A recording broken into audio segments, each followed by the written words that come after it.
Bien, bonjour à toutes et à tous, bienvenue dans notre petit jardin laboratoire.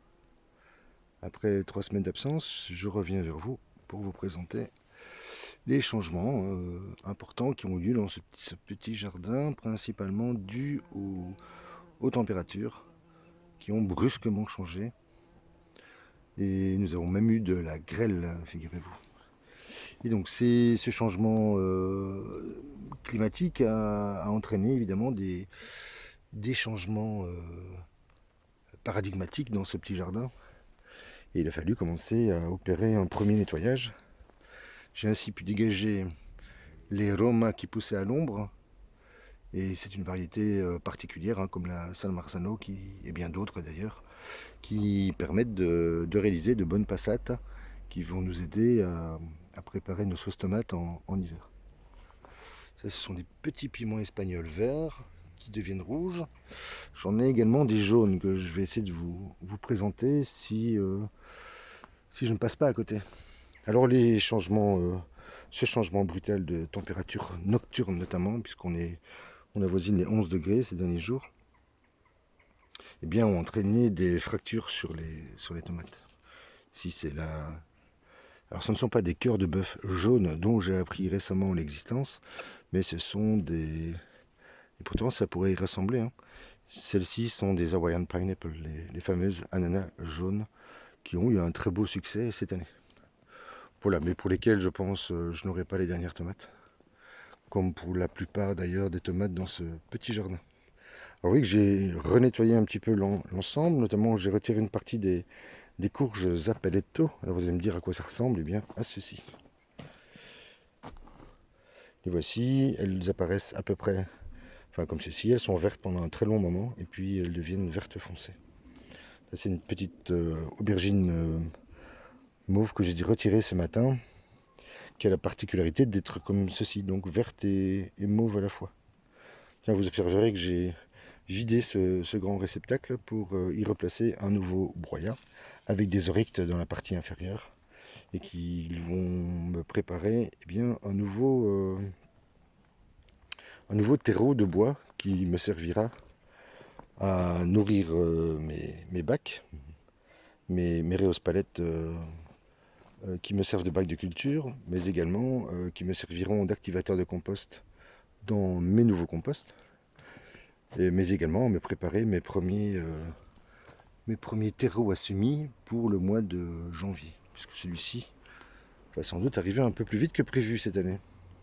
Alors rapidement, voici ce que ce petit ensemble donne finalement, avec ces belles salades à l'avant-plan.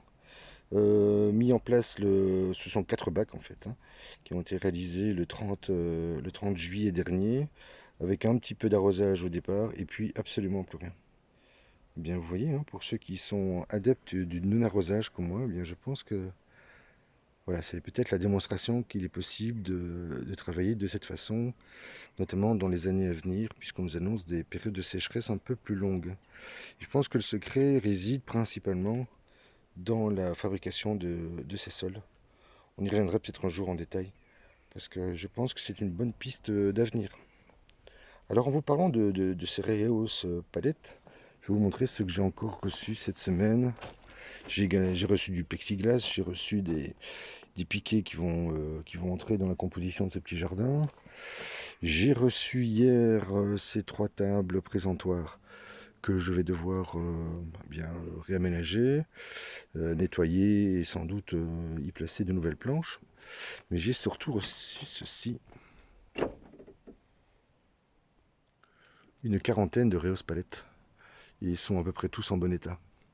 Et donc c'est voilà, encore merci à Nathalie qui me les a mis de côté pendant plusieurs semaines et qui vont entrer dans la composition de ce petit jardin. Vous observerez à l'arrière que j'ai finalement trouvé mon toit en plexiglas qui va pouvoir venir combler ceci pour l'hiver.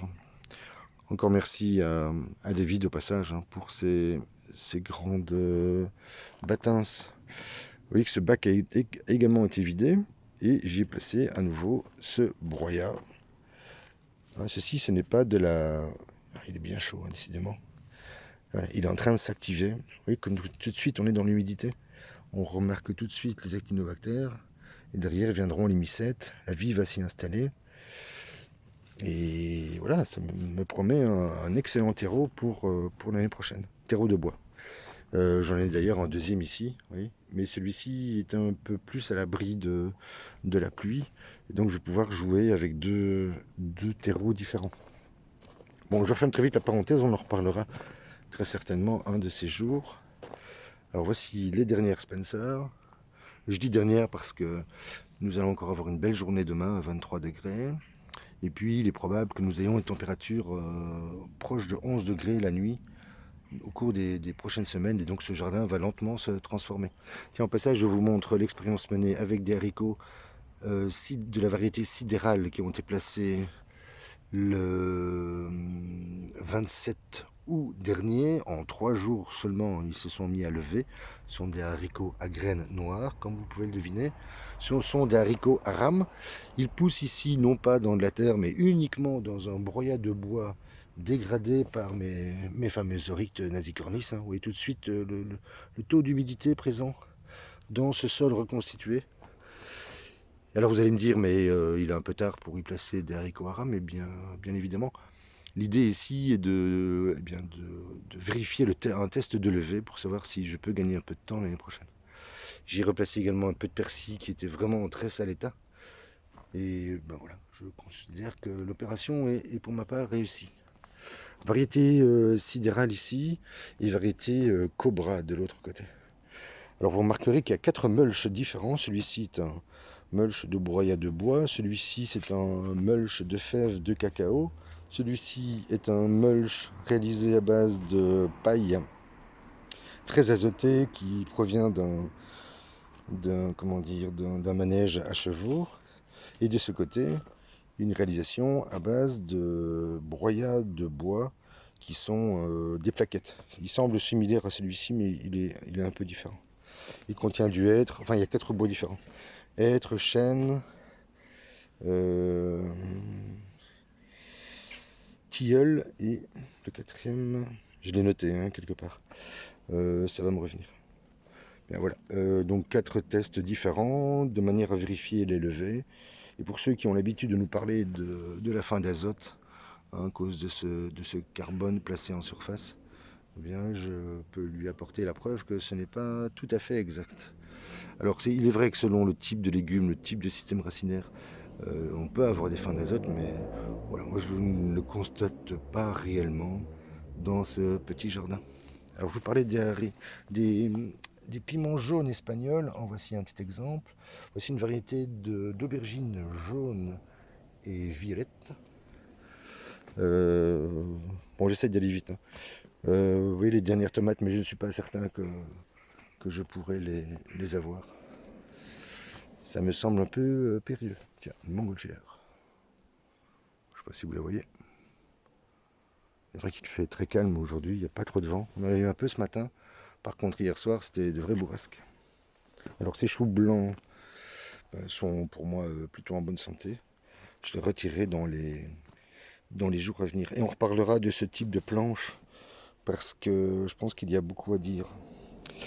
Des tomates ananas qui ont tendance à se craqueler avec ces températures. Pardon, tomates cœur de bœuf, tomates rouges russes.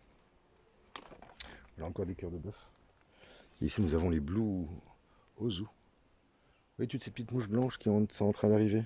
Ce sont les fameuses alérodes qui m'ont beaucoup ennuyé ces derniers jours, ces dernières semaines. Voilà, mais j'ai réussi à réguler leur présence, notamment dans les choux kale mauve qui sont ici. Entre parenthèses, vous remarquerez que la croissance n'est pas la même pour tous ces plants. Celui-ci est le plus grand, le dernier est le plus petit. Alors je vais essayer de vous les montrer. Je ne sais pas si on voit bien. Voilà, il semble que cet escalier soit lié à la présence de la lumière, donc un peu plus de lumière ici, un peu moins là-bas. Voilà, hypothèse à vérifier avec le temps. La fraiserie a été renettoyée pour une 3e fois. Donc ça, c'est la fraiserie primaire qui va me servir à obtenir des plants pour l'année prochaine. Je vous rappelle que ces fraises font jusqu'à 60 grammes pièce et mesurent en moyenne 7, 8, voire 9 cm. J'ai eu voilà, à peu près la moitié de ma main. Ma main n'est pas gigantesque. Alors ces plants de tomates-ci souffrent énormément, ceux-là aussi. Une partie d'ailleurs de ce jardin va être nettoyée cette semaine. Voilà, les premiers beaux poivrons sont un peu présents partout.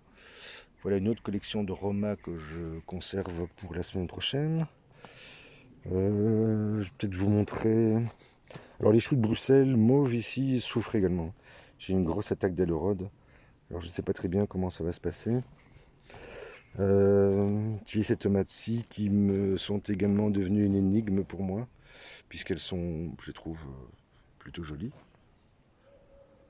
Voilà, le plant ne cesse de grandir, mais je ne le tuteur plus. Et figurez-vous qu'elles ne sont toujours pas mûres, hein.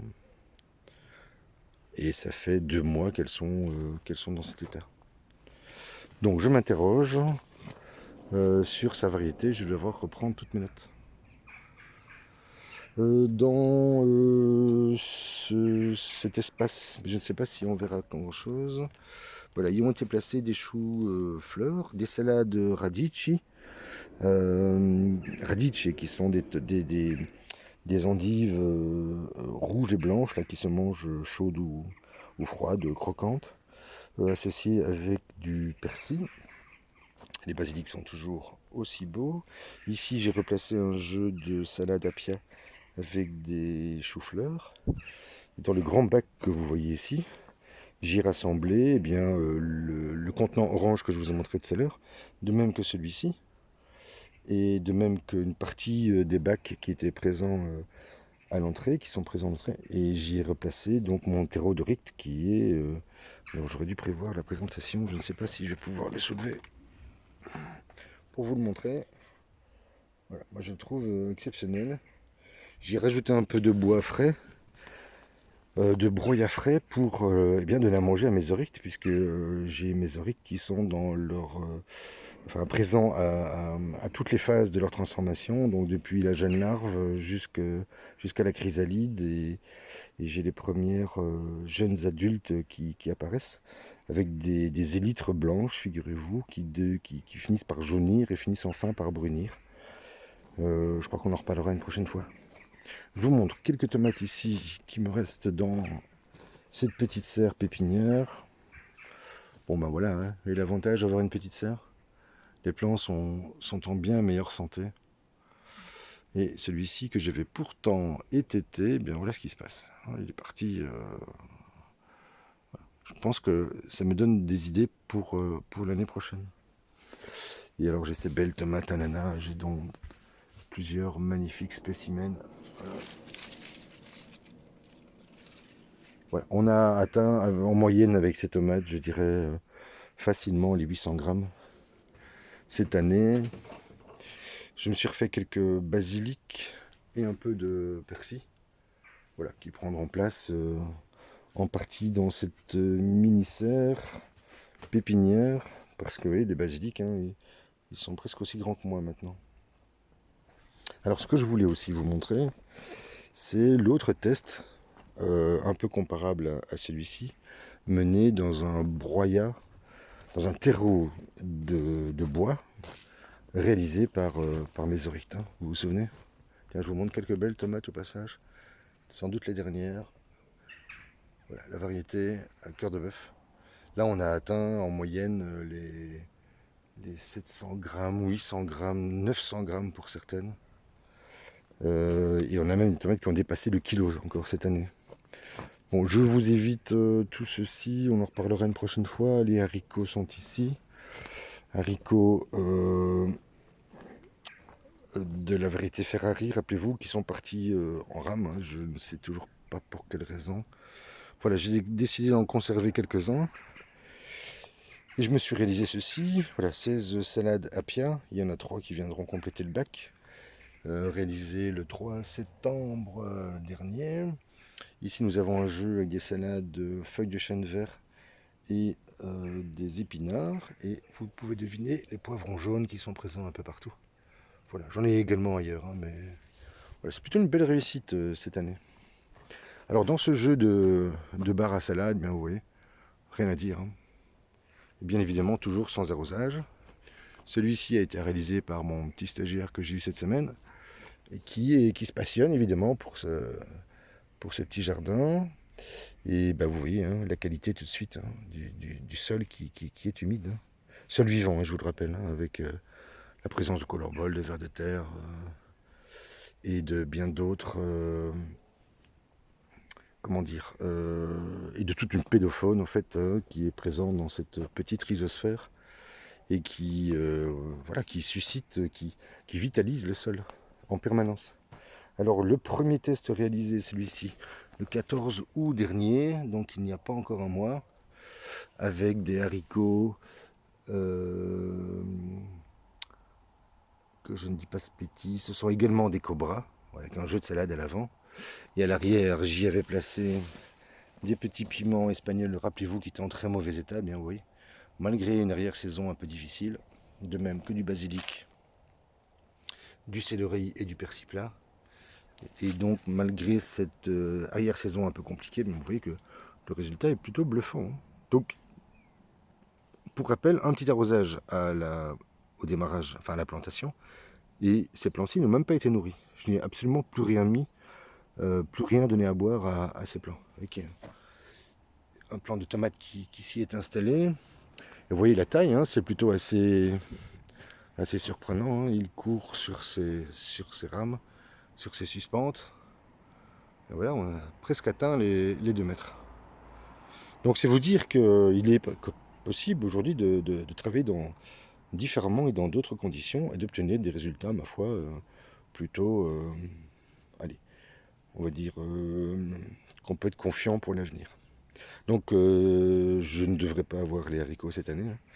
L'idée était ici de tester cette planche dans des conditions un peu défavorables, à savoir des nuits fraîches, froides et des journées un peu ensoleillées, voire pluvieuses quasiment toutes les 24 heures, en alternance avec un peu de soleil. Et bien, je veux dire que je suis plutôt surpris. Alors finalement, cette fraiserie suspendue, ben, vous voyez que j'ai résolu la problématique qui intervenait dans ce cadre-ci, puisque ces Reos palettes ont été placées sur un jeu de 5 ou 6 palettes de mémoire. Et j'avais récupéré auprès de Dany, que j'ai rencontré un peu par hasard, ces planches qui lui avaient servi à réaliser une clôture décorative. Et bien j'ai pu les récupérer et je pense que finalement c'est une bonne solution. Enfin, je vous la découvrirai un jour et je vous la présenterai autrement. Alors, dans ces planches, j'ai ici des choux-fleurs qui ont été attaqués par à la fois des chenilles, la pierrine notamment, mais également des ailerons, des petites mouches blanches. Voilà, j'ai réussi à stopper les dégâts, mais vous voyez qu'il y a des plantes qui s'y sont installées, puisque dessous, rappelez-vous, j'y avais placé une fine couche de compost.